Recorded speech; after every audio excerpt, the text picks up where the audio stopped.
Hello what's up guys, क्या हाल है आप सबके। Welcome back to another video. So guys, last class में हमने डॉम सर्चिंग को पूरा कवर कर लिया था, जिसमें हमने find element by ID, find element by class name, find element by tag name और क्यूरी सेलेक्टर और ये सारी चीजें हमने डॉम सर्चिंग डॉट एचटीएमएल में कवर कर ली थी। तो अब है हमारे पास न्यू टॉपिक जो है डॉम क्रड डॉट एचटीएमएल। अब इसमें गाइस आपको और ज्यादा मजा आने वाला है। फाइनली आपका एक प्रोजेक्ट आ चुका है। मैं आपको इसको वेब पेज पे दिखाता हूँ। तो यहाँ पे हमारे पास है simple DOM to do app. ठीक है, यहाँ पे क्या है, सिंपल हम एक टू डू ऐप क्रिएट करने वाले हैं। यहाँ पे ये बिल्कुल सिंपल ही है। आगे जाके हम इसको एक खतरनाक टू डू ऐप बनाने वाले हैं, जिसमें हम इसकी वैल्यू को लोकल स्टोरेज में भी सेव करवाएंगे। ठीक है, अभी सिर्फ इसमें हम लोकल स्टोरेज का यूज नहीं कर रहे, अभी हमने सिर्फ सिंपल टू डू ऐप बनानी है। अब इसमें क्या क्या होगा कि यहाँ इनपुट में मैं कोई भी चीज लिखूं और बटन को क्लिक करूं तो यहाँ पर मेरे पास डेटा ऐड हो जाए। ठीक है, मतलब कि अगर मैंने 10 डेटा ऐड किए हैं, 10 नोट्स क्रिएट कर लिए हैं, तो क्या होना चाहिए कि 10 नोट्स तो क्रिएट हो गए। अब मुझे नोट 6 का डेटा चाहिए, तो मैं किस तरह उसका डेटा गेट कर सकता हूँ। इसी तरह अगर मुझे नोट 5 को डिलीट करना है, मैं चाहता हूँ सिर्फ नोट 5 डिलीट हो, नोट 1 से लेके नोट 10 तक डिलीट ना हो, सिर्फ नोट 5 डिलीट हो जाए, तो वो किस तरह होगा वो भी हम देखेंगे। तो ये बिल्कुल इजी है, आपको इसको टेंशन लेने की जरूरत नहीं है। आप समझ रहे होंगे यार ये काफी हार्ड है। हार्ड नहीं है, ये बिल्कुल इजी है। तो सबसे पहले क्या करना है, आपको लॉजिक बिल्ड करने आनी चाहिए। ठीक है, सबसे पहले हमें क्या करना है, यहाँ पे यूजर आएगा। ठीक है, रिफ्रेश मैं यहाँ पे करता हूँ, यहाँ पे यूजर आया और यहाँ पे यूजर ने कुछ भी लिखा, मतलब कि यहाँ पे हसन लिख दिया या कुछ भी लिख दिया। सही है।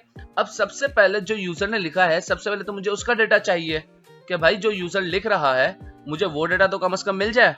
ठीक है, अगर यूजर यहाँ पे क्लिक मी करता है, दबा देता है इस डेटा को ऐड करने के लिए, तो मुझे क्या करना है, यूजर का डेटा गेट करना है, अपने पास लेना है। आ रही है बात समझ? आहिस्ता आहिस्ता कॉन्सेप्ट क्लियर होंगे, कोई मसले की बात नहीं है।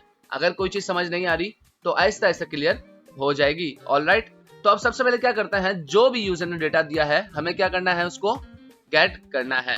तो वो किस तरह करेंगे, अभी हम चलते हैं VS कोड पे। अब हम क्या करते हैं, यहाँ पे हम आ चुके हैं। हमारे पास सबसे पहले कोड देख लो क्या है, कुछ भी नहीं है।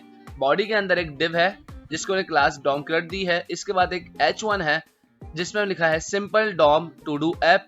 इसके बाद एक इनपुट क्रिएट किया है जिसकी टाइप रखी है टेक्स्ट। देखो ये सारी चीजें HTML और CSS से लिंक हुई हुई हैं।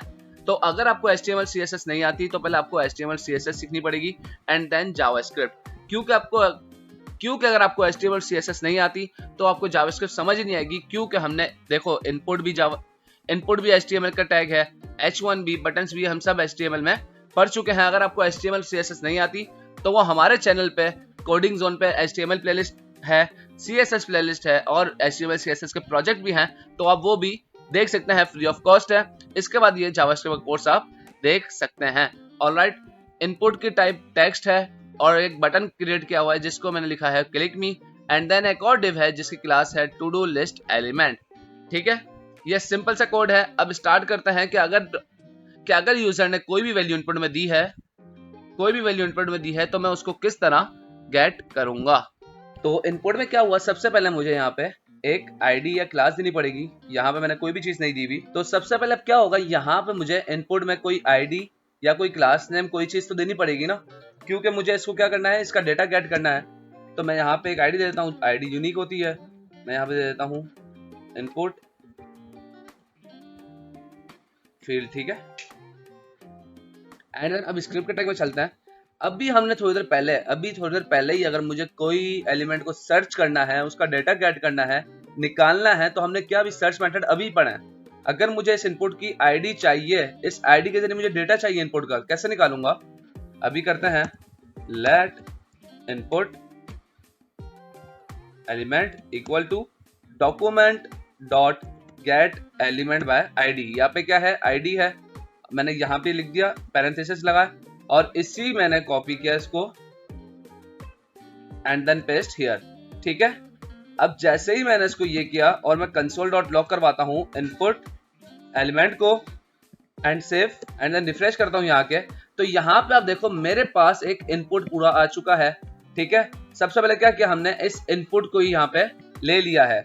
अब मेरे लिए काम इजी हो गया, यहाँ पे इनपुट की वैल्यू मैं अब निकाल सकता हूँ, यहाँ से इनपुट की वैल्यू गेट कर सकता हूँ ना भाई। अब क्या कर सकता हूँ, यूजर यहाँ पे कुछ भी लिखे, हमें क्या करना था, उसका डेटा गेट करना था। अब ये क्या हो सकता है, अगर यूजर ने यहाँ पे कुछ भी लिखा तो मैं यहाँ पे लाइव दिखा सकता था, लेकिन अभी हमने इवेंट नहीं पढ़े तो अभी हमारे काम का नहीं है। हमने फर्स्ट स्टेप तो कर लिया, हमारे पास इनपुट का पूरा टैग आ चुका है, हमने आईडी के जरिए उसको निकाल लिया।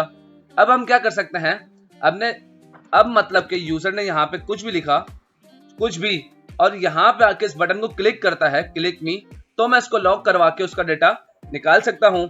ठीक है, तो दूसरा स्टेप हमारे पास ये है कि यूजर ने कुछ भी लिखा और इस बटन को क्लिक किया तो तब मेरे पास डेटा आ जाना चाहिए। अब हम क्या करते हैं, हमारा नेक्स्ट स्टेप क्या है, बटन। ठीक है, अब कहाँ पे बात आ गई, अब आ गई बटन पे बात। ठीक है, सेकंड स्टेप हमारा क्या था, बटन। अब मैं यहाँ पे बटन को एक क्लास दे देता हूँ। ठीक है, क्या क्लास दी है, btn। अब यहाँ पे मैं क्या करूंगा, इस इनपुट के बाद मैं एक और वेरिएबल क्रिएट करूंगा, let click button equal to document dot query selector. अब भी हम क्लास नहीं ले रहे, हम क्या कर रहे हैं, क्यूरी सेलेक्टर ले लिया हमने और वही स्ट्रिंग और डॉट btn। ठीक है, अब इसको भी अगर मैं कंसोल डॉट लॉग करके दिखाऊं आपको, click btn and then save and refresh करता हूं, तो अब यहाँ पे देखो मेरे पास दो डेटा आ चुके हैं, एक इनपुट का डेटा और एक बटन का डेटा। ठीक है, यहाँ पे आ गया पूरे टैग मेरे पास आ चुके हैं इनपुट के और बटन के। आपको ये बात समझ आई? अब मैं क्या करता हूँ, यहाँ से दोनों कर रहा हूँ डिलीट। समझ आ गया ना आपको ये बात यहाँ तक, तो कि हमारे पास क्या क्या डेटा आ रहा है आप देख चुके हो। अब मैं क्या करता हूँ, जैसे ही बटन पे क्लिक हो, ये मेरे पास बटन है, वेरिएबल क्लिक बटन, मैंने कहा click button dot add event listener. जैसे ही मैंने ये लिखा, अब देखो एक मिनट में आपको एक बात याद आएगी। अभी मैं यहाँ पे चलता हूँ एंड ओपन index.html, ओहो index.html, एंड हम नीचे चलते हैं तो यहाँ पे आप देख रहे हो, यहाँ पे हमारे पास है DOM create read update and delete. सबसे पहले वो क्रिएट एलिमेंट करेगा, इसके बाद वो अपेंड चाइल्ड है, रिमूव चाइल्ड है। देखो यहाँ पे आ रहा है एड इवेंट लिसनर, ये क्या है, एक इवेंट है, और यहाँ पे क्या है, रिमूव इवेंट लिस्टर। यहाँ पे क्या करता है, इवेंट को रिमूव करता है, और ये क्या करता है, इवेंट को ऐड करता है। ठीक है, तो यही ऐड इवेंट लिस्टर हम इवेंट यहाँ पे क्या कर रहे हैं, ऐड कर रहे हैं। अगेन मैं चलता हूँ domcut.html पे। अब जैसे ही मैंने यहाँ पे ऐड इवेंट लिस्टर का इवेंट रन किया और यहाँ पे होवर करता हूँ, तो यहाँ पे देखो, यहाँ पे मुझसे वो दो चीजें ले रहा है कि आपको कौन सा इवेंट यहाँ पे इन्वॉक करवाना है, कौन सा इवेंट आपको यहाँ पे परफॉर्म करवाना है। तो मैं क्या बोल रहा हूँ, इसको बोल रहा हूँ कि भाई हम क्या करेंगे, एक इसको इवेंट भी बताएंगे और एक कॉलबैक फंक्शन भी देंगे।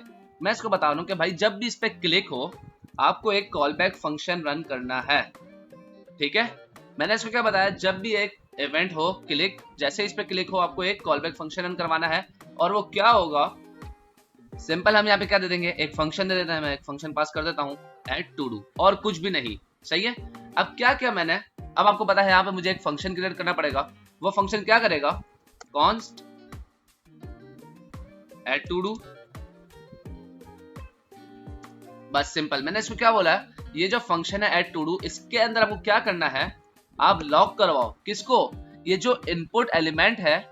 जब भी हम इनपुट फील्ड के साथ खेलेंगे, ठीक है, मैंने कहा इनपुट एलिमेंट डॉट वैल्यू, बस दैट्स इट, खत्म हो गई यहाँ पे बात। कि जैसे ही यहाँ पे यूजर कोई भी इनपुट की वैल्यू दे, आप इस फंक्शन के अंदर मुझे क्या करवा दो, उसकी वैल्यू कंसोल डॉट लॉग करवा दो। लेकिन ये इवेंट कब फायर होगा, ये इवेंट उस वक्त फायर होगा जब हम इस पे बटन पे क्लिक करेंगे। मैं इसको यहाँ पे सेव करता हूँ एंड देन गो हियर। तो क्या करेगा, इस check it, I am write this हसन एंड देन क्लिक मी।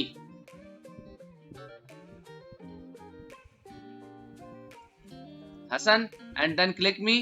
तो यहाँ पे गाइस आपके सामने आ चुका है हसन। तो यहाँ पे हमने अपना टास्क परफॉर्म कर लिया।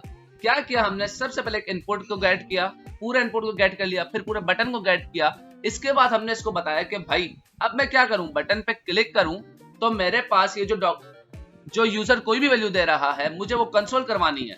ठीक है, यहाँ पे आके आप आराम से कोड को रियलाइज करो कितना इजी कोड है। लेट इनपुट, एक वेरिएबल क्रिएट किया जिसमें हमने इनपुट को गेट एलिमेंट बाय आईडी करके उसको गेट कर लिया, फिर बटन का वेरिएबल क्रिएट किया।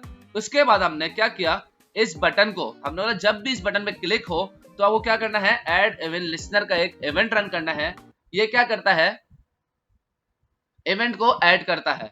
मैंने इसको बताया यहाँ पे आप क्लिक कर सकते हो। अगर मैं यहाँ पे ऑन माउस होवर देता, मैं और भी फंक्शन देख सकता था कि ऑन माउस इंटर और बहुत सारी चीजें हैं, लेकिन मैंने यहाँ पे बोला क्लिक, कि जब भी इस बटन पे क्लिक हो तो आपको क्या करना है, ये इस एड टू डू को जो फंक्शन है वो आपको console.log मतलब कॉल करवा देना है। इससे पहले वो नहीं होगा। देखो यहाँ पे मैंने हसन लिखा, ठीक है, मैं अगेन रिफ्रेश करता हूँ एंड देन हसन लिखता हूँ, तो देखो यहाँ पे मेरे पास उस वक्त नहीं आ रहा। जब तक मैं इस बटन पे क्लिक नहीं करूंगा, देखो 1 2 3 क्लिक, तब मेरे पास आया हसन। आई होप अच्छे से समझ आ रहा होगा और मजा भी आ रहा होगा कि यार हम आहिस्ता आहिस्ता सारी चीजें किस तरह कवर कर रहे हैं, हमारे कॉन्सेप्ट क्लियर हो रहे हैं। तो आई होप आपको मजा आ रहा होगा। तो गाइस मजा आया किस तरह हमने अपने 2 स्टेप क्लियर कर लिए हैं। ठीक है, क्लिक करके अपना डेटा हमने यूजर से मंगवा लिया। अगर मैं यहाँ पे अब एक और नेम भी लिख दूं, ठीक है, बिलाल, और क्लिक करूं, तो मेरे पास देखो बिलाल भी आ गया है। तो हमने 2 स्टेप क्लियर कर लिए हैं। अब हमारे पास थर्ड स्टेप क्या है, कि जैसे ही यूजर ने यहाँ पे कोई भी चीज लिखी, ठीक है, एप्पल लिख दिया, कुछ भी लिख दिया, अब वो जैसे ही क्लिक करे, कंसोल में तो चलो डेटा आ रहा है तो आ जाए, इसके बाद यहाँ पे एक एलिमेंट क्रिएट हो और उसके अंदर मुझे ये डेटा चाहिए। अब वो कैसे आएगा, वो फ्री फॉरवर्ड में तो नहीं आ जाएगा। अब उसके लिए हमें क्या करना है, थर्ड स्टेप पे काम करना है। तो स्टार्ट करते हैं अपना थर्ड स्टेप। तो अब एक प्रोसेस क्या है, अब हम एक प्रोसेस ये भी कर सकते हैं कि यहाँ पे जो हमने डिव दिया हुआ है क्लास, इसको दी हुई टू डू लिस्ट एलिमेंट, और ऊपर एक बटन था हमारा क्लिक मी का, इसके अंदर मैं क्या कर सकता हूँ, एक पैराग्राफ में सिंपल दे देता हूँ यहाँ पे,